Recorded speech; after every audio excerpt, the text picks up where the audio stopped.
শুক্রবার দিন গ্রেফতার হয়েছিল হামিম। আপনাদের মনে থাকবে শনিবার গ্রেফতার হয়েছিল হামিমের বান্ধবী অর্পিতা সরকার এবং তারপরে তৃতীয় গ্রেফতার একেবারে শেহজাদ ভাট্টি যে মডিউল এখানে কাজ করছিল তারই তৃতীয় সদস্য, এমনটাই কিন্তু মনে করা হচ্ছে, যাকে গ্রেফতার করা হয়েছে হাওড়ার বেলিলিয়াস রোড থেকে। বেঙ্গল এসটিএফ এর হাতেই গ্রেফতার হচ্ছে আদিত্য সিং ওরফে রাজু।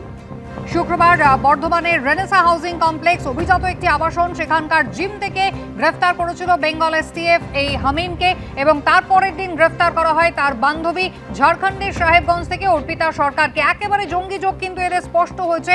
দুবাই সহ আইএসআই এর বিভিন্ন রকমের ইনস্ট্রাকশন এরা সরাসরি পাকিস্তান থেকে পেত, এমন তথ্যই কিন্তু সামনে এনেছিল বেঙ্গল এসটিএফ। আর এবার তৃতীয় গ্রেফতার আদিত্য সিং ওরফে রাজু। বিস্তারিত জানবো, ময়ূক ঠাকুর চক্রবর্তী রয়েছেন আমাদের সঙ্গে। ময়ূক, আদিত্য সিং এর কি ভূমিকা ছিল, কি কাজ একে দেওয়া হয়েছিল?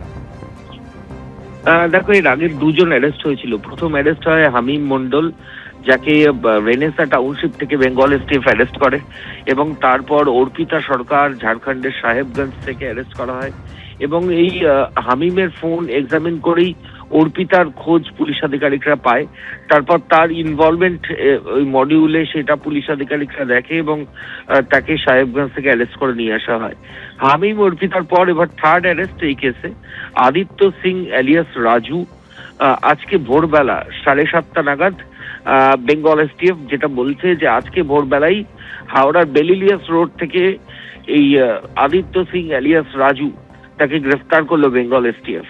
এর এগেন্সে যেটা অভিযোগ যে হাওড়ার বিধায়ক, রাজ্যের পুর প্রতিমন্ত্রী উমেশ রায়ের ছেলেকে অপহরণ করা এবং হানি ট্র্যাপের যে পরিকল্পনা করা, তাতে এই আদিত্য সিং এলিয়াস রাজুর একটা সরাসরি ইনভলভমেন্ট ছিল। শুধু তাই নয়, এই উমেশ রায়ের ছেলের ছবি তুলে সেই ছবি বাইরে পাঠানো শেহজাদ ভাট গোষ্ঠীর ইনস্ট্রাকশন মতন সেটাও এই আদিত্য সিং এলিয়াস রাজু করেছে। এবং ঠিক সেই তথ্য প্রমাণ পুলিশ আধিকারিকরা ইতিমধ্যে পেয়েছেন। এনক্রিপ্টেড বিভিন্ন চ্যাটের মাধ্যমে, অ্যাপের মাধ্যমে এই ছবি পাঠানো হয়েছে। এইটা পুলিশ আধিকারিকরা, এসটিএফ এর অফিসিয়ালসরা কনফার্ম করার পরই এই আদিত্য সিং এলিয়াস রাজুকে অ্যারেস্ট করেন এসটিএফ এর আধিকারিকরা। যে তিনি বেলিলিয়াস রোড থেকে অ্যারেস্ট হন এবং তিনি উমেশ রায় পুর প্রতিমন্ত্রী, তার ছেলের অপহরণের মামলা এবং সেখানে হানি ট্র্যাপের যে চক্রান্ত তাতে সরাসরি যুক্ত।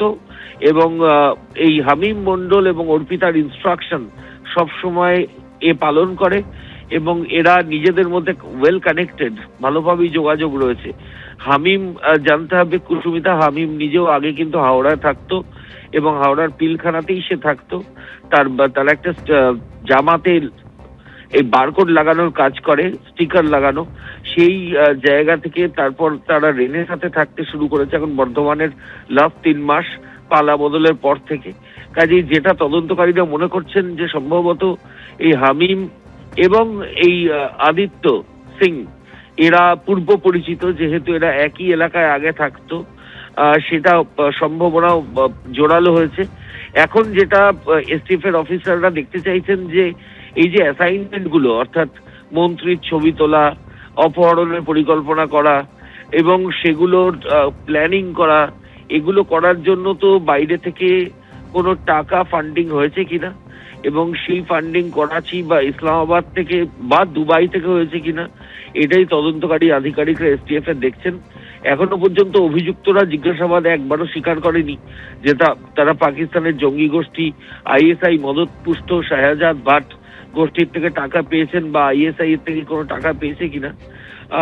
কিন্তু তদন্তকারী আধিকারিকরা কোনো কিছুই রুল আউট করছে না। তারা তদন্তের মধ্যে রেখে ট্রানজাকশন ডিটেলস এবং ওয়ালেট, যেহেতু এমনি অ্যাকাউন্ট টু অ্যাকাউন্ট ট্রান্সফার হলে সেক্ষেত্রে একটা সম্ভাবনা থাকে যে ধরে ফেলার ট্রানজাকশনটা, কিন্তু ওয়ালেট টু ওয়ালেট ট্রান্সফার হলে অনেক ক্ষেত্রে সেই রুটটা খুঁজে বার করা ডিফিকাল্ট হয় তদন্তকারীদের। ফলত সেই ডিজিটাল ওয়ালেট গুলো তদন্তকারী আধিকারিকরা দেখছেন যে সেখানে কোনো ফরেন ফান্ডিং হয়েছে কিনা। এই মামলা এখনো পর্যন্ত এটা থার্ড অ্যারেস্ট, তৃতীয় অ্যারেস্ট, এবং আজকে সকালেই সেকেন্ড ইয়ারের স্টুডেন্ট, কলেজ ছাত্র, কিন্তু এই জঙ্গি যোগে সরাসরি যুক্ত আদিত্য সিং এলিয়াস রাজু, তাকে অ্যারেস্ট করলো বেঙ্গল এসটিএফ। একদম ময়ূক, তুমি আমাদের সঙ্গে থাকো। এবিপি আনন্দ, এগিয়ে থাকে, এগিয়ে রাখে।